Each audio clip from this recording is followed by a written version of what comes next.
Indo British advanced pain clinic నొప్పి మాయం surgery దూరం ఫర్ అపాయింట్మెంట్స్ 9155515563. ఎలా అనిపిస్తుంది మొత్తం? అబ్బా మీరు టాప్ 4 అంటే చాలా బాగా అనిపిస్తుంది. ఎందుకంటే చాలా మంది టాప్ 4 మర్చిపోయి జస్ట్ టాప్ 5 అంటారు. దానికన్నా ఒక మెట్టు పైన వచ్చాను, 4కి వచ్చాను. సో అది చెప్తే ఇంకొంచెం సంతోషంగా ఉంటుంది. చాలా చాలా సాటిస్ఫైడ్ గా ఉన్నాను. ఎందుకంటే ఇప్పుడు సెకండ్ వచ్చిన పర్సన్ కి థర్డ్ వచ్చిన పర్సన్ కి నాకు తేడా ఏం లేదు. ఫస్ట్ పర్సన్ కి కప్ వచ్చింది, డబ్బులు వచ్చాయి, కార్ వచ్చింది, ఏదో ఆ పొజిషన్ నుంచి ఆ పేరు వచ్చింది. కానీ సెకండ్ థర్డ్ ఫోర్త్ ఫిఫ్త్ వీళ్ళందరూ ఫైనలిస్ట్ అంతే. సో నేను కూడా ఆ ఫైనలిస్ట్ దాకే వచ్చాను. బట్ నేను అక్కడ రావడానికి చాలా కష్టపడి నా 100% ఇచ్చి అక్కడ దాకా వచ్చాను. దాని తర్వాత ఆ ఫస్ట్ ప్లేస్కి వెళ్ళే అంత సపోర్ట్ రాలేదేమో, అందుకే నేను 4th దాకే ఆగిపోయాను. కానీ నేను ఎంత ఎఫర్ట్ పెట్టాలో, నేను ఎంత గట్టిగా ఆడొచ్చో మొత్తం ఆడేశాను. అండ్ నన్ను అట్లీస్ట్ ఫైనలిస్ట్ దాకా నన్ను సపోర్ట్ చేసి అక్కడి దాకా తీసుకొచ్చారు ఆడియన్స్. యా, అది కూడా అనిపించిందా? అంటే డెఫినెట్లీ ఒక మొత్తం అబ్బాయిల దాంట్లో ఒక అమ్మాయి అనేది ఒక అచీవ్మెంట్ లా ఉంటుంది. ఎందుకంటే చాలా సార్లు మాకు గేమ్స్ లో కానీ దేనిలో అయినా ఫిజికల్ కూడా పెట్టారు. సో యూజువలీ ఫిజికల్ అంటే డెఫినెట్లీ ఆ అబ్బాయి బాడీ వైజ్ స్ట్రాంగ్ ఉంటారు, అది ఏమి చేయలేము. అయినా నేను అబ్బాయి అమ్మాయి ఏది చూడకుండా గట్టిగా పోటీ ఇచ్చి ఏదో నా కష్టం నేను పడి అక్కడ దాకా వచ్చాను. సో నేను అమ్మాయి నేను అక్కడ వచ్చాను అనేది నాకు జెండర్ది ఇదే లేదు. మేమందరూ బాగా ఆడాము, వాళ్ళు సపోర్ట్ చేసి మమ్మల్ని తీసుకొచ్చారు. కానీ ఐఎమ్ స్టిల్ ప్రౌడ్ అక్కడ అందరిని బీట్ చేసి వచ్చేసాను అనేది. బానే ఉన్నాయి బాడీ పార్ట్స్, ఏమైనా డ్యామేజ్ అయ్యా? అప్పుడు అంటే నిఖిల్ అంతా ఎవ్వరికి డ్యామేజ్ కాలేదు. వాడు ప్రతి రోజు మెడికల్ రూమ్కి వెళ్ళాడు. మాకైతే ఇలా ఇలా చిన్న చిన్న మార్కులు. ఈ మార్క్స్ అన్ని అప్పుడే ఇవన్నీ స్క్రాచెస్ మొత్తం. సో ఇక్కడ ఇది వెళ్ళట్లేదు అసలు, ఫుల్ మార్క్స్ క్రీమ్ వేసుకోవాలి. ఫీల్ అవుతున్నారా? లేదు, ఇదంతా చూసుకుంటే నేను సాధించింది చాలా ఉంది అనే ఒక ఫీలింగ్ వస్తుంది. మీరు మిమ్మల్ని లేడీ టైగర్ అనే ఒక టైటిల్ పెట్టి మిమ్మల్ని పిలుస్తున్నప్పుడు మీ ఫీలింగ్ ఏంటి? చాలా బయట ఏదో జరుగుతుంది, ఇక్కడి నుంచి సంతోషం వచ్చేస్తుంది. అంటే మా వాళ్ళు ఈవెన్ ఐ డోంట్ థింక్ మా ఫ్యామిలీ వాళ్ళు కూడా నన్ను అలా పిలిచారు. కానీ బయట నాకు ఏ సంబంధం లేని వాళ్ళు జస్ట్ నన్ను చూసి నా గేమ్ ని అప్రిషియేట్ చేసి నా 100% నేను ఇస్తున్నా. కానీ అది ఎదుటి వాళ్ళకి కనిపించి నేను ఒక లేడీ టైగర్ లా ఆడుతున్నాను, లేడీ సింహం, లేడీ పులి, ఆడపులి ఇదంతా పిలుస్తున్నప్పుడు నిజంగా ఒక్క సంతోషం ఏంటంటే నా ఎఫర్ట్స్ అలా వెళ్ళిపోలేదు, గుర్తిస్తున్నారు. నేను ఆడింది వాళ్ళ దాకా వెళ్ళింది. అండ్ వాళ్ళు వేరే ఎవరెవరో నా గురించి చాలా గర్వంగా ఉన్నారు.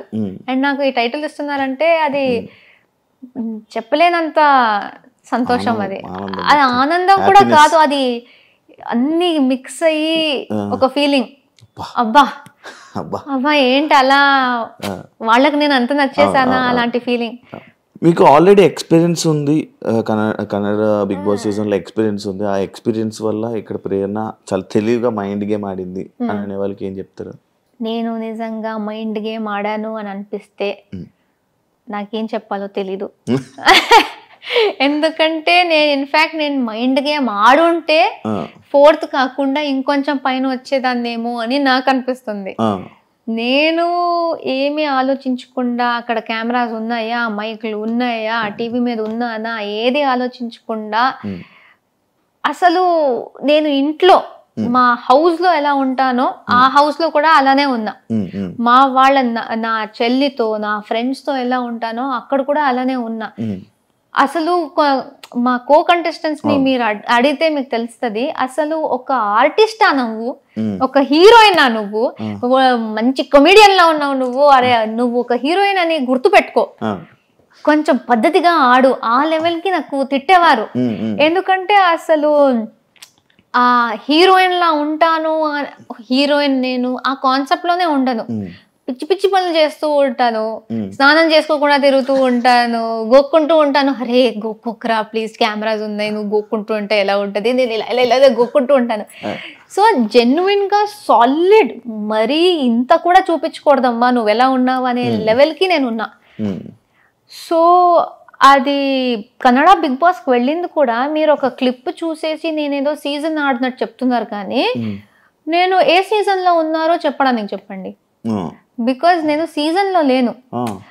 ఒక సీజన్ అయ్యాక ఆ హౌస్ ని డెమాలిష్ చేసే ముందు వెళ్ళండి అమ్మా, ఇది చూడండి హౌస్ ఇలా ఉంటది, బిగ్ బాస్ హౌస్ లో ఇలా ఉంటది అని చూపించడానికి ఒక 6 days కి టీం మనల్ని తీసుకెళ్లారు. మేము బాగా ఎంజాయ్ చేసి ఏదో రిసార్ట్కి వెళ్ళే ఫీలింగ్ లో వెళ్ళి వచ్చేసాం. సో నాకు బిగ్ బాస్ ఏంటి అని తెలిసిందే మా తెలుగు సీజన్ లో. సో నేను Bigg Boss the real feel, ఈ సీరియస్నెస్ ఏముందో, ఈ రియాలిటీ షో అనే కాన్సెప్ట్ నాకు ఇదే experience. Kannada is nothing, I mean I'm sorry please, Kannada Bigg Boss లో ఎక్స్పీరియన్స్ చేసింది అసలు ఏమి లేదు. ఈ తెలుగు బిగ్ బాస్ లో ఎంత ఎక్స్పీరియన్స్ చేశాను, ఎవిక్షన్, ఓటింగ్ ఇదంతా లేదు దానిలో. ఊరికే పాటలు పాడుకోవడం, ఆడడం. నామినేషన్ ప్రాసెస్ లాంటిది ఏదో చూపించారు, అదేంటది? ఏం లేదు దానిలో. 6 days లో ఏ నామినేషన్ ఉంటది? జస్ట్ వెళ్ళి ఫన్ కోసం వెళ్ళి వచ్చేసాం. మధ్యలో వాళ్ళకి ఆబ్వియస్లీ 6 days వెళ్ళాము, అది కూడా టెలికాస్ట్ అయింది. దానిలో ఒక టీఆర్పీ కోసం ఒక ఫీల్ అది ఇది సెట్ చేయడానికి అందరికీ చెప్పారు, మేము మిమ్మల్ని హీరోయిన్స్ లా చూస్తాము, కానీ మీ లైఫ్ లో జరిగిన ఏదైనా స్టోరీ చెప్పుకోండి అనేసి. ఓకే, అక్కడ ఒక ఆపర్చునిటీ దొరికింది కదా. చాలా మంది, నాకు సూసైడ్ అనే కాన్సెప్ట్ నాకు అస్సలు నచ్చదు. ఐ ఫీల్ ఏ రీజన్, ఏ కష్టం ఉన్నా suicide is not the solution. చాలా గట్టిగా అనుకుంటా. ఆ 6 daysకి వెళ్ళినప్పుడు స్టోరీ చెప్పుకోండి, మీ లైఫ్ లో జరిగిన బ్యాడ్ సిచ్యుయేషన్ గురించి చెప్పుకోండి. నా లైఫ్ లో బ్యాడ్ అనేది ఏమీ జరగలేదు, బట్ ఐ థాట్ కానీ నేను స్టోరీ ఏదో షేర్ చేసుకోవాలి, కనీసం ఈ మెసేజ్ దట్ చాలా మంది ఫైనాన్షియల్ విషయాలకి, ఎగ్జామ్స్ ఫెయిల్ అయిపోయాను, లేకపోతే బ్రేకప్లకి అదంతా తీసుకుంటారు కదా. ప్రతి ఒక్కరి లైఫ్ లో బ్రేకప్ అనేది అయితే జరుగుంటది. సో నాది కూడా బ్రేకప్ ఒకటి తీసుకుని చూడండి. ఇప్పుడు నేను హీరోయిన్, అలా అనేసి ఈ హీరోయిన్స్ హ్యాపీగా ఉంటారని లేదు, నన్ను కూడా వదిలేస్తారు, ఎవరినైనా వదిలేస్తారు.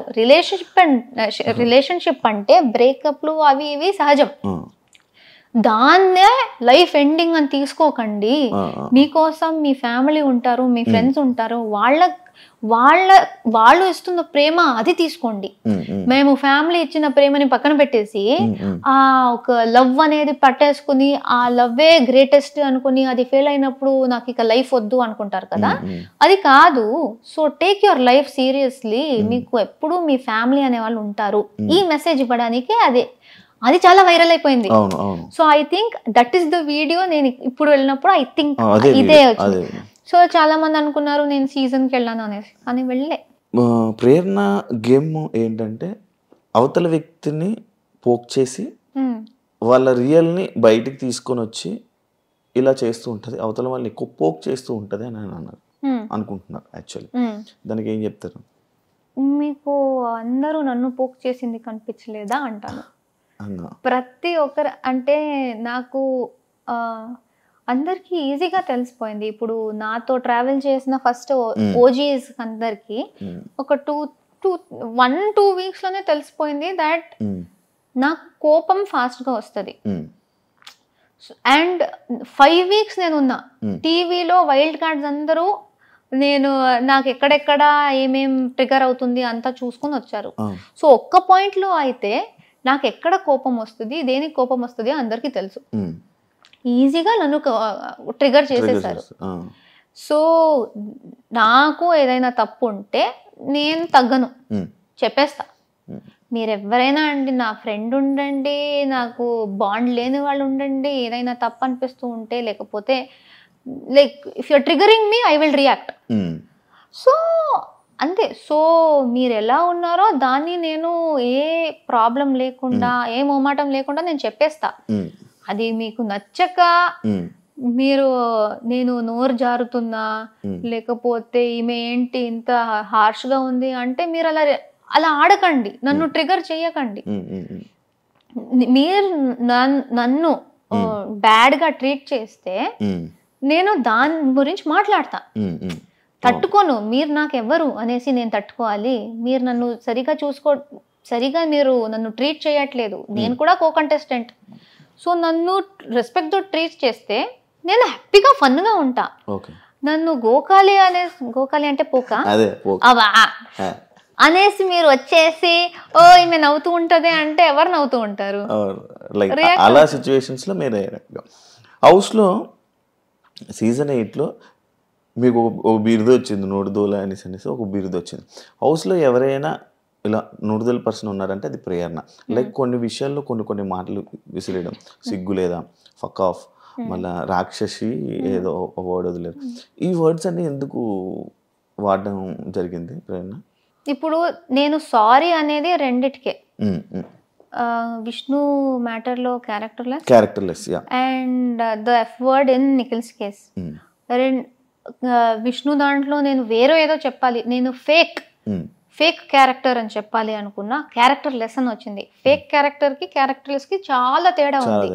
నా మైండ్లో అప్పటికి అది ఫేక్ క్యారెక్టర్, నువ్వు చూపిస్తున్న క్యారెక్టర్ వేరే, నువ్వు నీ గురించి చెప్పుకునే క్యారెక్టర్ వేరే, ఇది జరుగుతూ ఉంది. అక్కడ ప్రభావతి చాలా గట్టిగా ఆడేసాం అందరూ. ఆ ఆవేశంలో క్యారెక్టర్ అనే వర్డ్ మాత్రం ఉండిపోయి అది చెప్పినప్పుడు లెస్తో వచ్చేసింది. అది డెఫినెట్లీ అదే స్లిప్ అంటారు. అది మాటలు జారడం. సో నేను ఫేక్ అని చెప్పడానికి పోయి ఆ లెస్ అని వచ్చేసింది చూడండి. That was a mistake. And నేను నిజంగా అది ఒక్కటి తీసుకోవాలి అనుకుంటే నిఖిల్ విషయంలో, విష్ణు విషయంలో ఈ 2 వర్డ్సే నేను తీసుకుంటా. అది చెప్పకూడదు. చిన్నప్పటి నుంచి నా నిక్ నేమ్ మా అమ్మ నన్ను పిలిచేది రాక్షసి అని. ఒక్కసారి టీవీలో కూడా మదర్స్ డే ఈవెంట్కి మా అమ్మ వచ్చేసి అందరు ముందు చెప్పేసింది, ప్రేరణ నేను రాక్షసి అని పిలుస్తా అనేసి. జనరల్ గా నాకు రాక్షసి అనే వర్డ్ ఒక పెద్ద తప్పులాగో లేకపోతే అయ్యో ఏంటి అంతగా అలా చెప్పేసింది అనే వర్డ్ కాదు. ఎందుకంటే మా అమ్మ నన్ను కోపం వచ్చినప్పుడల్లా అలా పిలుస్తుంది. సో నాకు రాక్షసి అనేది it was not like that. ఆ పాయింట్ లో ఏమైంది, గట్టిగా ఆడుతున్నాం, విష్ణు వచ్చేసి ఇలా నన్ను గీరింది. దానికన్నా ముందు నా చెయ్యి అనుకుని బై మిస్టేక్ సీతా చెయ్యి కొరికేసింది.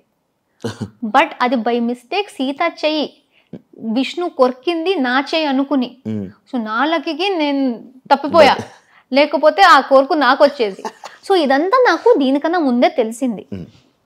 నన్ను కొరకాలని చూసింది అండ్ ఇప్పుడు వచ్చేసి నేల్స్ తో ఇలా గీరింది అనేసి, అదంతా చూసి వచ్చింది రాక్షసి అన్నాను. సో అలా రఫ్గా బిహేవ్ చేస్తూ ఉంటే లైక్ అంతే. దానికి ఎక్కువగా దానికి మీనింగ్ ఏం లేదు. జనరల్ గా అది రఫ్ గా నన్ను వైలెంట్ గా చేస్తున్నాం అనేసి ఆ రాక్షసి అని వచ్చింది.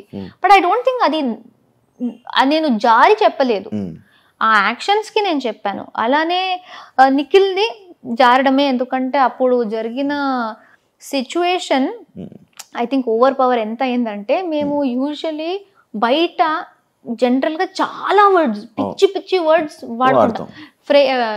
ఇప్పుడు ఫ్రెండ్స్ తోనే చాలా. Nikhil is my friend. అక్కడ అలాగనేసి నేను ఏదైనా చెప్పొచ్చు అని కాదు.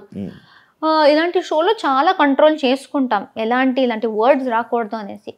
అక్కడ ఏం జరిగిందంటే, నేను అక్కడ కూడా చెప్పాను, నాకు ఆ రోజు ఫీమేల్ ప్రాబ్లం ఆ రోజు ఉంది. Emotionally, mentally and physically also చాలా స్ట్రెయిన్ అయిపోయింది. జస్ట్ దానికన్నా ముందే గౌతమ్తో గొడవ జరిగింది నిఖిల్ది. ఆ గొడవని పట్టుకుని గౌతమ్ టీంలో ఉన్న వాళ్ళని ఓడించాలి అనేసి, గౌతమ్ టీం ఓడిపోవాలి అనేసి నిఖిల్ ఆ కసితో వచ్చాడు మా మీద అటాక్ చేయడానికి. వేరే ఎవరిని అటాక్ చేయలేదు. బట్ వాడు అటాక్ చేసే ముందు సారీ చెప్పాడు. నువ్వు నీ గేమ్ ఆడతావంటే నువ్వు ఆడుకో, నువ్వు వాడి మీద ఉన్న కోపంతో మమ్మల్ని అటాక్ చేయడానికి వచ్చేదే కాకుండా సారీ చెప్పేసి మరి అటాక్ చేస్తున్నావు. వాడి మీద కోపం మా మీద ఎందుకు చూపిస్తున్నావు? చూపించకు. చూపిస్తావంటే సారీ చెప్పకు, నీ గేమ్ ఆడుకో పర్లేదు. సో ఈ overall emotional mood swings plus వీడిలా ఇది జరగడం, ఇదంతా కలిసి ఏదో పాయింట్ లో నాకు తెలియకుండా అది వచ్చేసింది. అది బయటకు వచ్చినప్పుడే నాకు తెలిసింది ఇలా చెప్పాను అనేసి. ఎందుకంటే నేను ప్లాన్ చేయలేదు. అది ఇలా బ్లర్ట్ అంటారు కదా, I blurted it out, a thought లేకుండా. And that is also very wrong. అదే బయట వాడు నాకు చెప్తాను, నేను వాడు చెప్తాను, అది సీరియస్ గా ఉండదు. కానీ ఆ సిచ్యువేషన్ లో అండ్ ఆ షోలో ఇట్ ఇస్ వెరీ రాంగ్. ఈ రెండే, వేరే ఏది నాకు నోటు దూలా అని నేను చెప్పుకోను. ఎందుకంటే ఎవరు ఎలా బిహేవ్ చేసినా, ఇప్పుడు చాలా మంది ఫస్ట్ వీక్ నుంచి నేను ఏమి చెయ్యకపోయినా ఇన్హ్యూమన్, ఇన్సెన్సిటివ్, ఈగో, యాటిట్యూడ్, జెన్యుయిన్ కాదు, ఈ నోటిదూల, రూడ్, ఇరిటేటెడ్, ఇదన్నీ వర్డ్స్ నాకు వాడారు. ఈ వర్డ్స్ వాడిన వాళ్ళకి ఎందుకు నోటిదూల అని పేరు రాలేదు? ఎందుకంటే వర్డ్స్ వాడేది నా మీద చాలా మంది వాడుతూనే ఉన్నారు. సో అది వర్డ్ వాడేసరికి అది నోటిదూల కాదు.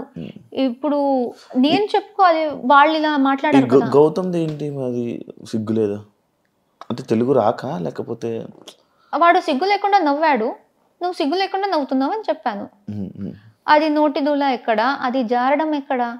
ఇప్పుడు మీరు అది చేస్తున్నారంటే నేను అదే చెప్తాను. అది ఫన్ లో తీసుకోవచ్చు కదా, లైక్ తినేశారు పండు, బట్ అది ఫన్ కాదు అక్కడ. It's not funny. బికాజ్ నేను ఒకటి చెప్పాక కూడా చేస్తున్నావంటే సగానే సగం కూడా ఫుడ్ మీద కదా అసలు. అది కావాలని చేస్తారు. I don't really care. ఎందుకంటే సగం టైం తర్వాత వాళ్ళు ఈజీగా ప్రేరణని ఊరికే అయినా ఏదైనా ప్రేరణ మీద కిచెన్ రిలేటెడ్ లో చెప్తే ఎవరైనా నమ్మేస్తారు. సో ప్రేరణకి ఈజీగా ఏమైనా చెప్పొచ్చు, ట్రిగర్ అయిపోతుంది అనేసి చాలా చేశారు. So I don't really mind. ఈ సీతాఫల్ విషయం కూడా మళ్ళీ చెప్పేస్తున్నా, that sitaphal I don't care. అక్కడ నేను తినకు అన్నా, ఎందుకంటే వాడు దీనికన్నా ముందు 5 తిన్నాడు. నేను అప్పుడు చీఫ్, మీరున్నారు హౌస్ లో, నేను చీఫ్ కాబట్టి నేను ఇంట్లో ఉన్న రేషన్ కూడా చూసుకోవాలి. మీరు వచ్చేసి అది నా రేషన్ లో కూడా, ఎందుకంటే నేను కూడా హౌస్ మేట్, నాకు ఎక్కడా అని మీరు అడిగితే నేనేం సమాధానం చెప్పాలి? Then you will come and tell me, mega chief అయ్యి కొంచెం నువ్వు మేనేజ్ కూడా చేయడం రాదు నీకు, నువ్వెందుకు మెగా చీఫ్ అయ్యావని మీరు వచ్చి చెప్తారు. గౌతమ్ 5 తినేశాడు అప్పటికి, 5 తినేశాడు. నాకెందుకు 5 తినడానికి? నేను 5 గురించి కూడా చేయాలి, కానీ ఒక్కటి గురించి ఎందుకు చేస్తా? సీతాఫల్ గురించి కాదు అసలు. నువ్వు 5 తిన్నావు గౌతమ్, ఒక్కటైనా వదిలేసే, ఎందుకంటే చాలా మంది తినలేదు, వాళ్ళకి తినాలని ఉంది అని బాగా చెప్పేసి వెళ్ళాను. మళ్ళీ వచ్చాక వీడు నా రియాక్షన్ చూడ్డానికి ఏదో చేశాను అన్నాడు. రియాక్షన్ చూడ్డానికి డార్చ్ కూడా పెట్టొచ్చు, అప్పుడు నా రియాక్షన్ తెలుస్తుంది. ఎందుకు తినాలి? కావాలని ట్రిగర్ చేయడానికే. ఓకే తినేసావు. ఫస్ట్ లేదు నేను తినలేదు, గంగవ్వ దగ్గర పెట్టాను అన్నాడు. దాని తర్వాత వేరే అందరూ లేదు తిన్నాడు అన్నారు. నేను ఏంటి అని అడిగాను, అడుగుతూనే ఉన్నాను. చాలా యారగెన్స్గా జస్ట్ నవ్వుతున్నాడు. He's only laughing. ఇప్పుడు అది ఫన్నీ. మీరు నాతో ప్రాంక్ చేయాలి అంటే ఒక్క పాయింట్లో ఓకే నేను జోక్ కోసం చేశా, మీరు అంత జోవియల్గా ఉన్నారంటే నేను మీతో ప్రాంక్ చేస్తున్నా, కానీ మీరు సీరియస్ అవుతున్నారు. అప్పుడు అది అర్థం చేసుకోవాలి కదా. నేను రే ఉండరా, నేను ప్రాంక్ కోసం చేశాను, సీరియస్ అవ్వకు, నేను జస్ట్ రియాక్షన్ కోసం చూసాను, లైక్ సారీ కూడా చెప్పకు, బట్ ప్రాంక్ కోసం చెప్పాను, ఇలా సీరియస్ అవుతుంది అని నాకు తెలియదు అని ఆపేయాలి. నవ్వుతూనే ఉన్నాడు. నాకు ఆకలి అయింది, తినేసా. అక్కడ డిన్నర్ చేసి పెట్టాము, వేరే ఫ్రూట్స్ ఉన్నాయి, తినేసా. అంతే 15 minutes నవ్వాడు. ట్రిగర్ ఎవరైనా అవుతారు. ఐ స్వేర్, మదర్ ప్రామిస్, మీరు కూడా కొట్టేవారేమో, నేనైనా అట్లీస్ట్ సిగ్గు లేకుండా నవ్వుతున్నా అన్నా. సో ద పాయింట్ ఇస్, అక్కడ ఫస్ట్ ఆఫ్ ఆల్ నన్ను డిస్రెస్పెక్ట్ చేసింది పాయింట్, కానీ అది ఫుడ్ మళ్ళీ వచ్చేసిందా? డిస్రెస్పెక్ట్ నుంచి ఆ మాట తప్పించి సీతాఫలం మీద వేసేస్తే చాలా ఈజీ, అక్కడ ఉన్న యాక్చువల్ మ్యాటర్ పోయి ఈ సిల్లీ మ్యాటర్ అయిపోతుంది. అండ్ నాకు జరిగిందే అది. సీతాఫలం అంటారు కానీ నేను బాగా రెస్పెక్ట్ఫుల్గా చెప్పి వెళ్ళాక కూడా, నేను చాలా టైం పేషెన్స్గా అడిగినా కూడా వాడు నవ్వుతున్నప్పుడు వాడు చేసిన యాక్షన్ ఎక్కడ పోయింది, అదెందుకు ఎవరు చూడలేదు, ఎవరు అర్థం చేసుకోలేదు. That's my point. Disrespect and that arrogance, నా మొహం మీద నవ్వడం, లైక్ నేనే జోక్ అన్నట్టు, ఆయన ప్రాంక్ చేసినట్టు కాదు, నన్ను జోక్లా చూసినట్టు నాకు అనిపించింది. సో ఐ వాజ్ లైక్, సిగ్గు లేకుండా ఎందుకు నవ్వుతున్నావు? చాలా మంది నువ్వు సిగ్గు లేకుండా తింటున్నావు ఎలా అంటావు. ఎప్పుడన్నా నేను తింటున్నావని ఫుడ్ గురించి నేను ఎప్పుడు మాట్లాడలేదు. అంతా నేను ట్రిగర్ అవుతూ కోపంలో ఉన్నప్పుడు కూడా నువ్వు నా మొహం మీద నవ్వుతూ ఉంటే ఆబ్వియస్లీ నా కోపం వచ్చింది, అంతే చెప్పాను.